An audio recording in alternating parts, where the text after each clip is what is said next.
آسانی کی طرف یہ چلا جائے گا اور وہ صلح کی طرف معاملہ بڑھ جائے گا. تو کسی کے اچھے نام سے اچھی کوئی زیارت ہو جائے یا کوئی اور ایسی اچھی خبر، تو اس سے اپنے کسی معاملے میں اچھا شگون لینا کہ میرے ساتھ یہ اچھا ہو جائے گا، اس کی تو ہمیں اجازت ہے اور احادیثوں سے باقاعدہ یہ ثابت ہے. ماشاء اللہ.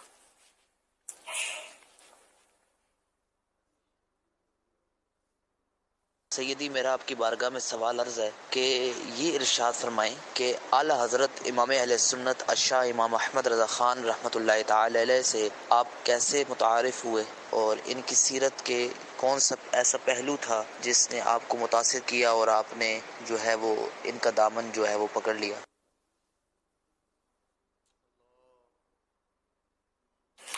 اعلیٰ حضرت رحمۃ اللہ علیہ کا یوں تو مطلب میں جب بچہ تھا تو نعتوں میں رضا آتا تھا، تو مجھے خیر اس وقت سمجھ نہیں پڑتی تھی. ایک بار میں چھوٹا تھا، بادامی مسجد میں بیٹھا تھا، ان کے غالباً وہ متولی تھے، وہ کوئی رحمت اللہ علیہ اعلیٰ حضرت کے نام کے ساتھ انہوں نے کہا، تو میں نے کہا رحمت اللہ علیہ، کہ میرے ذہن میں یہ تھا بچپن کے حساب سے کہ جو ولی اولیاء ہوتے ہیں ان کو رحمت اللہ علیہ بولتے ہیں. رحمت اللہ علیہ کا معنی کیا ہے یہ بھی سمجھ نہیں پڑتی تھی، یہ بولتے تھے غوث پاک رحمت اللہ علیہ، خواجہ غریب نواز رحمت اللہ علیہ. تو میں نے کہا یہ رحمت اللہ علیہ ہیں، یہ تو انہوں نے پھر مجھے سمجھایا کہ تو ولی تھے، بزرگ تھے، فلاں تھے. سب سے پہلا تعارف یہ بادامی مسجد کے اندر جو ہمارے محلے میں تھی کراچی کے اولڈ سٹی ایریا میں، اس میں مجھے وہ حاجی زکریا مرحوم، اب تو کافی سالوں کی وفات ہو گئی، انہوں نے مجھے سب سے پہلے ان کا تعارف کروایا تھا سرکار اعلیٰ حضرت رحمۃ اللہ علیہ کا. آہستہ آہستہ پھر جب میری عمر کچھ بڑھی اور کچھ ماحول ملا تو پھر اعلیٰ حضرت رحمۃ اللہ علیہ کا مزید تعارف ہوتا چلا گیا. واللہ تعالی اعلم ورسولہ اعلم عز وجل وصلی اللہ تعالی علیہ وآلہ وسلم. صلو علی الحبیب صلی اللہ علی محمد. میرا پیارا میرے سنت سے یہ سوال ہے کہ اگر کسی شخص نے زلفوں کی نیت کی ہے یا اس نے زلفیں رکھی ہیں تو اس نے زلفیں کاٹ دیں تو اس کا کیا حکم ہے؟ جواب ارشاد فرمائیے.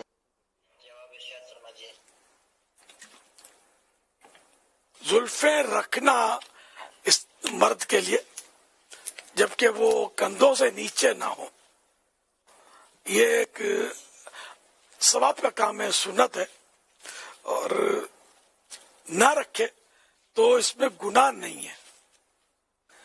تو اب اگر کسی نے زلفیں رکھی پھر بعد میں کٹوا دی تو یہ بھی گناہگار نہیں ہے، کوئی حرج نہیں ہے. حرج ہے تو یوں ہے کہ ایک ثواب کا کام تھا، سنت عمل تھا، اس سے خود کو محروم کیا اس نے. اور اگر کوئی عذر تھا تو ظاہر ہے کہ اگر کوڑا ہے دل میں اور اس عذر کی وجہ سے اس نے کاٹ دیا تو اس کو ہو سکتا ہے کہ اس سے زیادہ ثواب ملے رکھنے کے مقابلے میں. اللہ کی رحمت پر ہے. مثلا کوئی زلفیں رکھتا ہے تو اس کو پھوڑے ہو جاتے ہیں، بال اس کو برداشت نہیں ہوتے، تو اب یہ اس مجبوری سے نہیں رکھ پا رہا، ہلکے بال رکھتا ہے تو اس کو پھوڑے نہیں ہوتے، یا کسی کو سر میں درد ہو جاتا ہے زلفیں رکھنے سے، اور اگر یہ نہیں رکھتا ہلکے بال رکھتا ہے تو سر میں درد نہیں ہوتا اس کو. اگر واقعی اس طرح کے کوئی اس کے ہیں معاملات، اس کا دل جلتا ہے، جی چاہتا ہے کہ میں زلفیں رکھوں، تو ہو سکتا ہے کہ اللہ پاک اس کی اس کوڑن اور دل کی جلن کے سبب اس کی مغفرت فرما دے. اللہ کی رحمت بہت بڑی ہے کہ اس کو میرے پیارے حبیب صلی اللہ علیہ وسلم کی سنتوں سے پیار ہے، لیکن یہ میرا بندہ مجبور ہے، امتحان ہے اس کا. تو بہرحال یہ عذر ہو تو وہ بھی الگ صورت، نہ ہو اور ویسے ہی کوئی نہیں رکھتا گناہگار وہ بھی نہیں ہے. واللہ تعالی اعلم ورسولہ اعلم عز وجل وصلی اللہ تعالی علیہ وآلہ وسلم. صلو علی الحبیب صلی اللہ علیہ محمد صلی اللہ تعالی علی محمد صلی اللہ علیہ وسلم. ایک اسلامی بھائی عالمی مدینہ مرکز فیضان مدینہ مسجد صاحب سے سوال کریں گے. السلام علیکم ورحمۃ اللہ وبرکاتہ. وعلیکم السلام ورحمۃ اللہ وبرکاتہ. میرا یہ سوال ہے کہ خونی رشتے کے علاوہ جو سوتیلے بہن بھائی ہوتے ہیں کیا وہ بھی وراثت میں حقدار ہوتے ہیں؟ میں نیت کرتا ہوں انشاءاللہ ہر ماہ مدنی قافلے میں جانے کی.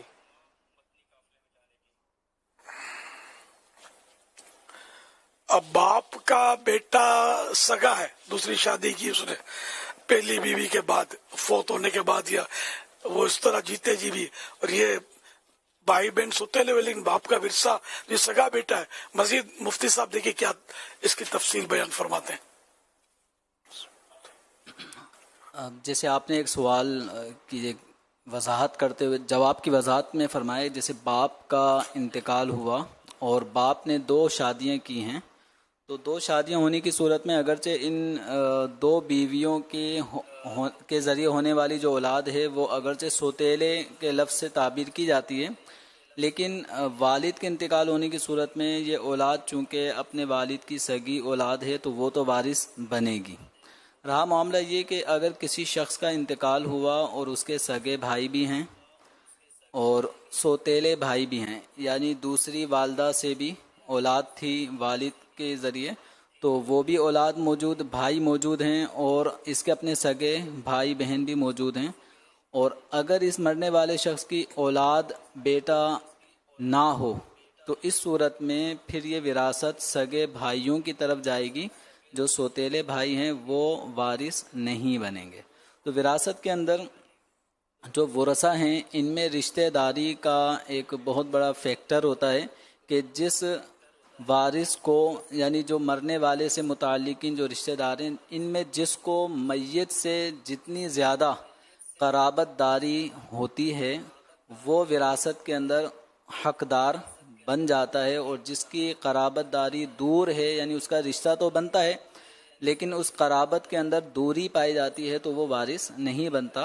تو اس کو ہم یوں بھی سمجھ سکتے ہیں جیسے کسی آدمی کا انتقال ہوتا ہے اور اس کے بیٹے بھی موجود ہیں اور اس کے بھائی بھی موجود ہیں، تو بھائی کا بھی اور بیٹوں کا مرنے والے سے تعلق ہے، لیکن قرابت داری میں جو بیٹا ہے وہ بھائی کے مقابلے میں میت کے زیادہ قریب ہوتا ہے. یہی وجہ ہوتی ہے کہ بیٹے کے موجود ہوتے ہوئے بھائی میت کے وارث نہیں ہوتے. تو یوں ہی جو بھائیوں والا رشتہ ہے تو اس میں سگے بھائی بھی ہیں اور سوتیلے بھائی بھی ہیں.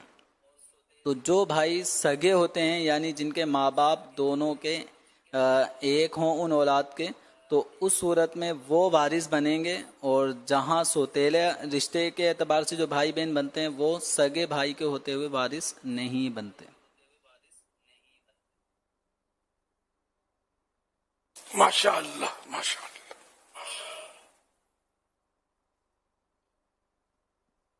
صلی اللہ تعالی علی محمد. ایک اور اسلام میں آپ سے سوال عرض کریں گے. السلام علیکم ورحمۃ اللہ وبرکاتہ. وعلیکم السلام ورحمۃ اللہ وبرکاتہ. یا سیدی، میرا نام غلام الیاس رضا اتاری ہے. میں درجہ خامسہ مرکزی جامعۃ المدینہ کراچی کا طالب علم ہوں. میرا آپ کی بارگاہ میں سوال یہ عرض ہے کہ ماہ رضا سفر المظفر کا مہینہ جاری و ساری ہے، تو ہم عرس اعلیٰ حضرت کی تیاری کیسے کریں؟ مدنی پھولوں سے نواز دیجیے، اور ہمیں مدنی مذاکرہ دیکھنے کے لیے کیا کیا نیتیں کرنی چاہیے؟ اور مدینہ یا سیدی، میری مدنی فیس یہ ہے کہ الحمدللہ عز و جل مدنی مذاکروں میں شرکت ہوتی ہے. انشاءاللہ عز و جل ہفتہ وار اجتماع میں بھی پابندی سے شرکت کرنے کی نیت ہے انشاءاللہ. ماہ رضا بھی شروع ہوا ہے تو ہمارے یہاں اعلیٰ حضرت رحمۃ اللہ علیہ کا عرس شریف جو ہے وہ مدنی چینل پر مناتے ہیں. بعض ہمارے اسلامی بھائی جو ہیں وہ کچھ بیان کی ترغیب کرتے ہیں، کوئی نعتوں کی محفل سجاتے ہیں، اس طرح کی ترکیب ہوتی ہے. عرس منانے کا جہاں تک تعلق ہے تو اس کے لیے ظاہر ہے کہ وہ اور موقع کی مناسبت سے ہی تیاری ہوتی ہے. تو اعلی حضرت کی سیرت پر ہم عمل کریں، اس کی تیاری عمر بھر کرنی ہے. اور مدنی مذاکرے کی نیتیں تو اس طرح کہ میں علم دین حاصل کروں گا، توجہ سے سنوں گا، اللہ کی رضا کے لیے سنوں گا، سمجھ میں نہیں آئے تو علماء سے سمجھ لوں گا وغیرہ وغیرہ. موقع کی مناسبت سے اچھی اچھی نیتیں کی جا سکتی ہیں. واللہ تعالی اعلم ورسولہ اعلم عز وجل وصلی اللہ تعالی علیہ وآلہ وسلم. صلو علی الحبیب.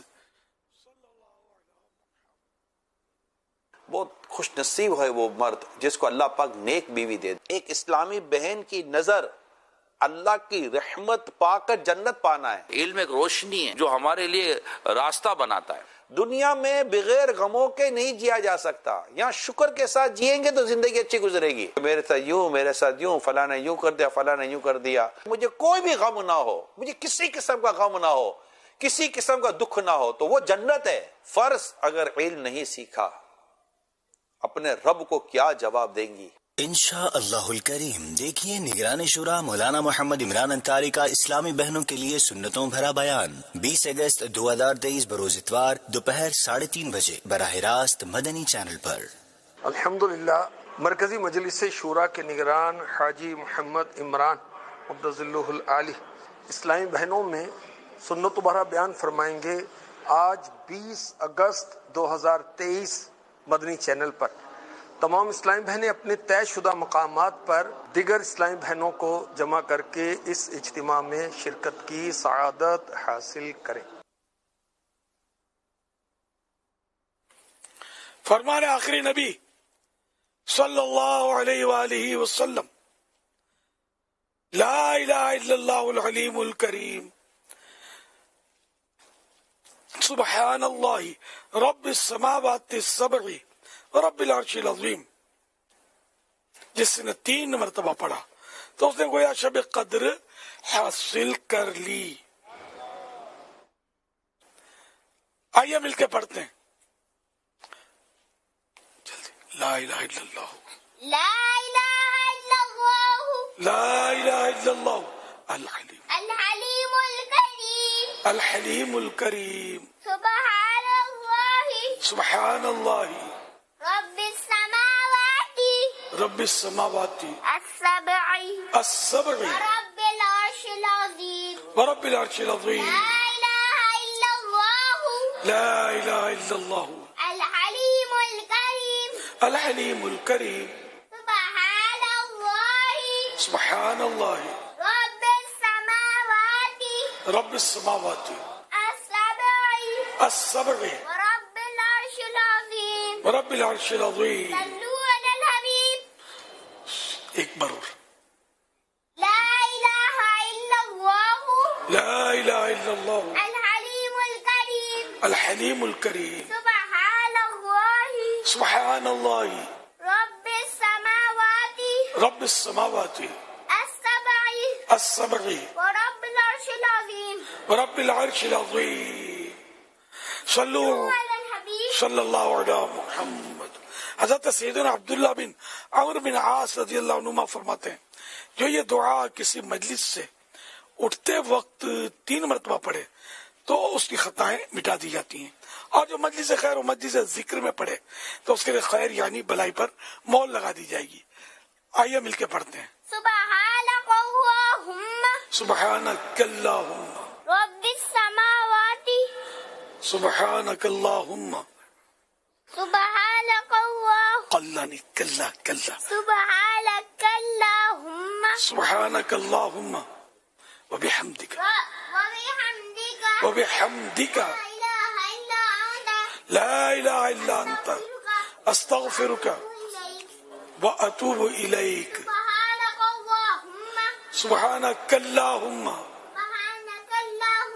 سبحانک اللہم سبحانک وبحمدک لا الہ الا انت لا الہ الا انت استغفرک واتوب الیک.